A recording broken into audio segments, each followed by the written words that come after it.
ဆရာပူရီစီကပညာရေးသင်ယူပြီးနောက်ဝူခေါင်းကသူ့ရဲ့မွေးရမြေဖြစ်တဲ့ပန်းသီးတောင်ကိုပြန်ရောက်လာပါတယ်။မြောက်တွေကသူတို့ရဲ့ဘိုးဘေးတွေကိုမိစ္ဆာတစ်ကောင်ကတက်ပြီးသူတို့နေထိုင်တဲ့ကူကိုလည်းတိမ့်ပိုက်ထားကြောင်းဝူခေါင်းကိုတိုင်းပါတယ်။ဝူခေါင်းကလည်းစိတ်တူသွားပြီးအမိစ္ဆာနဲ့ဖောင်ချရှင်းပါတော့တယ်။မိစ္ဆာရဲ့တပည့်တွေကဝူခေါင်းကိုသူတို့ရဲ့လက်နက်တွေနဲ့ခုတ်ထိတိုက်ခိုက်ကြပေမဲ့ဝူခေါင်းရဲ့ခန္ဓာကိုယ်တိုးမပေါက်ပါဘူး။အဲ့နောက်မှာတော့ဝူခေါင်းကသူ့လည်းပဲဆိုပြီးတကောင်ချင်းစီကို10ဘွားလောက်ထိမေ့သွားအောင်ရိုက်ပါတော့တယ်။အားလုံးရှော့သွားတော့ဝူခုံးကမြောင်းဝင်ပုံစံပြောင်းပြီးမိစ္ဆာကောင်းဆောင်ကိုတိုက်ခိုက်ပါတယ်။နောက်ဆုံးမှာတော့ဘူလီလှုပ်ချင်တဲ့မိစ္ဆာကောင်းဆောင်လည်းဝူခုံးလက်ချက်ကြောင့်ပြဖြစ်သွားပါတယ်။ဝူခုံးကသူတို့ပိုင်တဲ့ခုကိုပြန်ယူလိုက်ပြီးပန်းသီးတောင်ရဲ့ဘရင်ဆက်လုပ်ပါတယ်။ဝူခုံးရဲ့နာမည်ကတဖြည်းဖြည်းကျော်စောလာတဲ့အတွက်ကြောင့်တခြားမိစ္ဆာတွေကတကူးတကာဝူခုံးနဲ့သွေးတော်ညီကိုလာဖွဲကြပါတယ်။အဲ့ထဲမှာနွားရဲ့ဘရင်အဖြူရောင်ငှက်မိစ္ဆာမနဲ့မွေမိစ္ဆာမတို့ကပါပါတယ်။မိစ္ဆာတွေကဝူခုံးနဲ့အတူသွေးတော်ညီကိုဖွဲ့ပြီးနောက်သူတို့ရဲ့လက်ယုံရည်တွေကိုထုတ်ပြကြပါတယ်။အားလုံးကလက်နက်ကိုစီရှိကြပေမဲ့ဝူခုံးမှာတော့ကိုယ်ပိုင်လက်နက်ရဲ့လို့မရှိသေးပါဘူး။အဲ့ဒါကြောင့်မွေမိစ္ဆာဝူခုံးကိုဘရင်တယောက်အနေနဲ့ရောမတိမျိုးတယောက်အနေနဲ့ရောလက်နက်တစ်ခုရှိသင့်တယ်လို့ပြောပါတယ်။ဝူခုံးကလည်းသူ့ရဲ့ကိုယ်ပိုင်လက်နက်ကိုဘယ်မှာသွားရှာရမလဲလို့မွေမိစ္ဆာမကိုပြန်ပေးပါတယ်။မွေမိစ္ဆာအရှိဘက်ပင်လဲကိုအပိုင်ဆူးထားရင်ငကားမင်းစီမှာရနိုင်တယ်လို့ပြောပါတယ်။ဝူခုံးကလည်းအချိန်ဆွဲမနေပဲငကားမင်းရှိတဲ့ရေအောင်နန်းတော်စီထွက်ခွာလာပါတယ်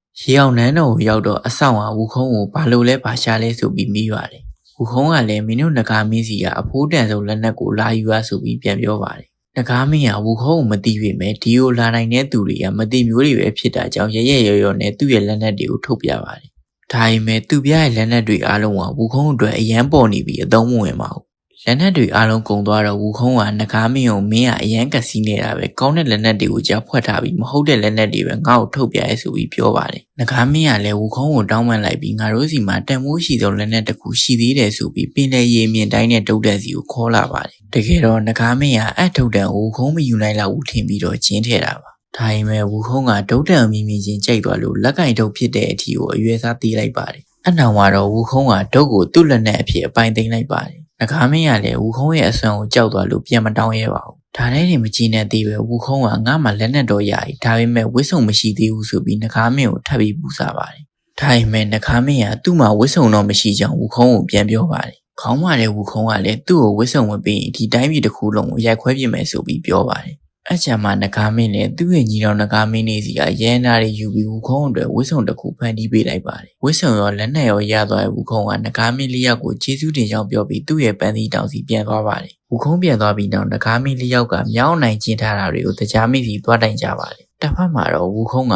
သူ့ပူပူနွေးနွေးရထားတဲ့လက်နက်တွေအတွက်အောင်ပွဲခံရင်အိပ်ပျော်သွားပါတယ်။ဝူခုံးအိပ်ပျော်နေချိန်ဘလက်ဝူချန်နဲ့ဝိုက်ဝူချန်ရောက်လာပြီးဝူခုံးရဲ့ဝိညာဉ်ကိုလာခေါ်သွားပါတယ်။ဝူခုံးကလည်းငါမတိမျိုးဖြစ်နေရတော့မင်းတို့ကဘာလို့ငါ့ကိုလာခေါ်ရလဲဆိုပြီးမေးပါတယ်။ခုနှစ်ကောင်ကလည်းငါတို့လည်းမသိဘူးငါတို့ကိုငရဲမင်းလာခေါ်ခိုင်းတာရှာမရှိနဲ့ဆိုပြီးပြန်ပြောပါတယ်။ဝူခုံးကလည်းအဲ့ဒါဆိုငါကိုယ်တိုင်သွားမိမယ်ဆိုပြီးနှစ်ကောင်လုံးကိုရိုက်ထုတ်လိုက်ပါတယ်။ငရဲမင်းကိုတွေ့တော့ဝူခုံးကမင်းငါ့ကိုဘာလို့ခေါ်ရလဲငါ့ကိုဘာကောင်များမှတ်နေလဲဆိုပြီးမေးပါတယ်။ငရဲမင်းကလည်းဝူခုံးရဲ့ဒုစရကိုမမိကျင်တဲ့အတွက်နာမည်မှားပြီးခေါ်တာဖြစ်ကြောင်းပြောပါတယ်။အဲ့ဒါဆိုနောက်ကိုဒါမျိုးမမအောင်ဝူခုံးကတီးစင်းစာအုပ်ထဲကသူ့ရဲ့နာမည်ကိုဖျက်လိုက်ပါတယ်။ဝူခုံးကသူ့ရဲ့နာမည်ကိုဖျက်လိုက်တာမဟုတ်ပဲပန်းသီးတောင်မှာရှိတဲ့မြောက်တွေအားလုံးရဲ့နာမည်ကိုပါတခါတည်းရောဖျက်လိုက်ပါတယ်။ဝူခုံးကလူပြည်ပြန်အောင်တော့မြောက်သူမြောက်သားတွေကိုမင်းတို့အားလုံးမတိမျိုးဖြစ်သွားပြီးလှုပ်ချင်ရလှုပ်တော့လို့ပြောပြီးခုံယူနေပါတယ်။တစ်ဖက်မှာလည်းနဂါမင်းလေးယောက်နဲ့ငရဲမင်းကဝူခုံးနိုင်ချင်တာတွေကိုတရားမင်းစီရှေ့ပလန်နဲ့တိုင်းနေပါတယ်။တရားမင်းကလည်းမြောက်ကိုဖမ်းဖို့ဘယ်နှစ်သားကိုစီလို့ရမလဲဆိုတာစဉ်းစားနေပါတယ်။